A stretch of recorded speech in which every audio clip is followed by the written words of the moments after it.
Hey guys, welcome to Marcus Loves Movies. My name is Marcus Lee and welcome to my No Time to Die movie review. It's Bond 25. It's Daniel Craig's final appearance as James Bond. And I'm a little bit late to the party with this one because I've just had a week of holiday in the sunshine. So I only just got to see it last night. So I'm here to share my thoughts and feelings with you about the movie.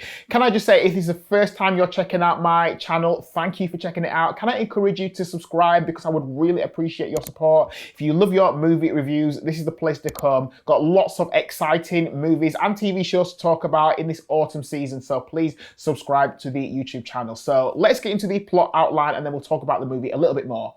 James Bond is enjoying a tranquil life in Jamaica after leaving active service. However, his peace is short-lived as his old CIA friend Felix shows up and asks for help.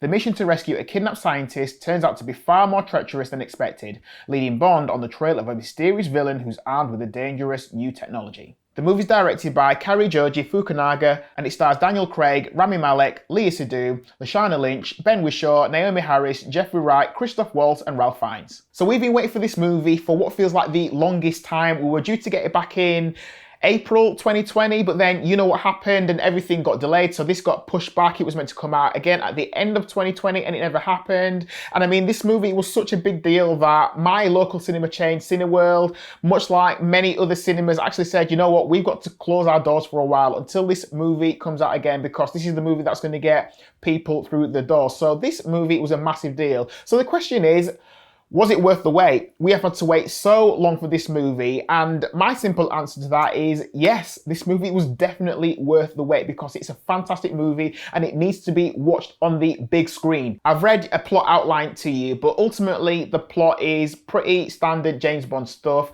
There's a baddie who wants to take over the world for reasons that, you know, usually relate back to his childhood. It's like, all right, yeah, mate, whatever. You had a tough childhood.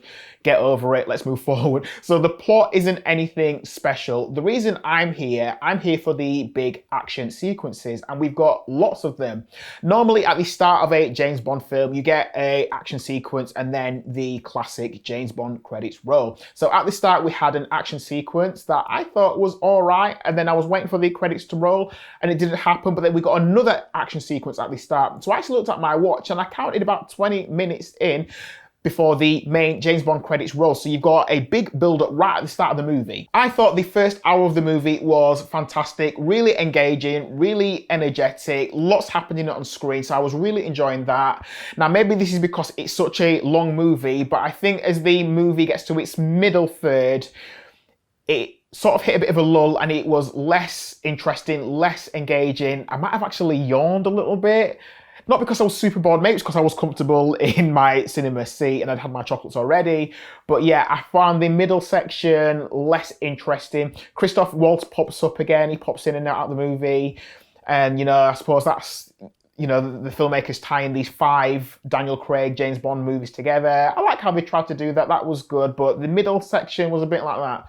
But then you get to the final section, especially the final 45, the final 30 minutes of the movie. And again, I thought that last 30 was fantastic. There's some great action in there. And if you stick around on my channel, you know that I love my unbroken takes. And some of the final bits of action with James Bond, I think, are really energetic and really well done. There's a particular action shot where James Bond is moving up a stairway and he's fighting against the bad guys. It actually reminded me of a scene in True Detective, which is also produced and directed by Fukunaga.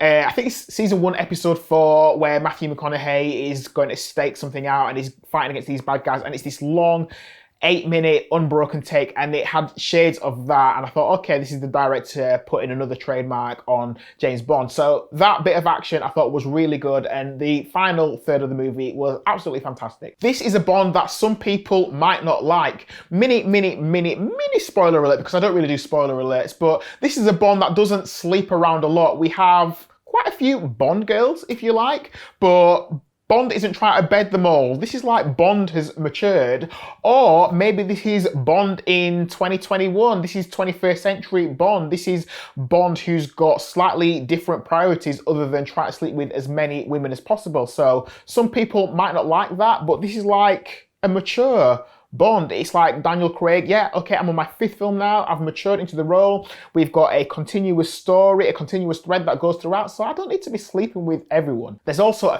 female Bond in this who also sports the special number of 007, so maybe some people won't like that. They might think, all right, these Bond films are trying to appease everyone, now we've got to have a female Bond as well. But the way that Craig and Lynch, who's playing this other Bond, the way that they work together, I think was done really nicely. It's that classic thing where they start off and they're not gonna like each other, but because they are both 007s, if you like, they have to work together. Something that disappointed me a little bit in the movie is the fact that we had Rami Malek as the big bad antagonist. I was really excited when I saw him in the trailer. I was really excited when I first found out it was attached to this film. He's the main big baddie, and we don't have enough of him in this movie. He really, he pops up, you know, around the hour mark, and then he does most of his work in the final third. This is an actor who's off the back of an Oscar win, great, fantastic performer, and we don't get enough of him in this movie. Now, having said that, when he does his thing, he is a pretty standard Bond villain. I don't think he offers anything massively special. I think Malek has a great look. I think, you know, his eyes, his facial expressions, he's an intimidating guy. He's a bit of a weird looking guy. So playing a Bond villain, you know, it seems like he'd be suited down to the ground for that. But he does pretty standard Bond villain things. His motives, his motivations for why he's doing his thing, why he wants to take over, I don't think there's anything special there. There's nothing that makes him stand out. And actually, when I think about him compared to the other Bond villains, especially in the Craig era, I still think Javier Bardem's baddie in Skyfall was the best antagonist that we've had in recent years. So I don't think he does anything special, sadly. We have a bad scientist who's pulled around by the main antagonist, and he's actually more fun to watch. In fact, if you think about, do you remember The Dark Knight Rises, and you had this Dr. Pavel who's the scientist who has to do everything for the bad guy? The scientist in this movie essentially is playing that role, and he's more fun to watch. He's actually more fun to watch than Malek, which says something really. I also thought it was a shame that we didn't get more Ana de Armas in this film. She plays an agent who has to work alongside Bond. She does the classic Bond girl thing. She has the black evening dress on, but then she's also really good with the pistol. She's also really good in the fight scenes. I think she's quite funny as well. You know, she jokes that I've only been training for 3 weeks and she's out on a mission, but she was really fun to watch, and we don't get enough of her. It would have been nice to see more of her in the movie. But ultimately, I gotta say, this was a fun film to watch. It is a great swan song for Daniel Craig. I think he's done a great job in these 5 movies. Look, I'm not a huge Bond fan. I know people were really religious about the fact that Bond had to be dark-haired, and people say, you know, Connery was the best, Roger Moore, Dalton, Brosnan, all of this. Basically, I enjoyed the movies. I enjoyed Casino Royale. I enjoyed all the others. I might do another video where I talk about my top 5 Daniel Craig Bond movies in order from, you know, worst to best. But I thought this was a great send-off for Craig. It's time to move on now.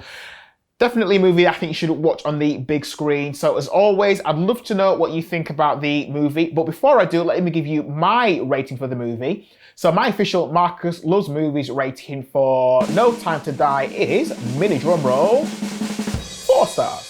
So that's what I thought of the movie. It was enjoyable. I definitely think you should watch it on the big screen. Please don't wait for it to come out on video on demand or VPN or any of that dodgy business, which I don't know about. Please watch this movie on the big screen. And it's also exciting to think about Bond 26 now, and what is that going to look like? It's probably going to be a good few years before we think about that, but who's going to play him? Will it be Tom Hardy? Will it be Idris Elba? Will it be me? I don't think it will be, because I'm not that cool. I'd love to direct a Bond movie though. That'd be pretty cool. So please let me know what you thought of No Time to Die. Leave a comment in the comment section. Whilst you're here, please give this video a like. And like I said right at the start of this video, if you like movie reviews like this one, if you like trailer reactions, if you like film discussion, can I encourage you to subscribe to this YouTube channel, because I would really appreciate your support, and also hit the notification bell so you're notified every time I release a brand new video. Thank you for watching my No Time to Die movie review. Please stay tuned for the next one, and I'll catch up with you again soon. So until then, take care of yourselves, and thanks for watching.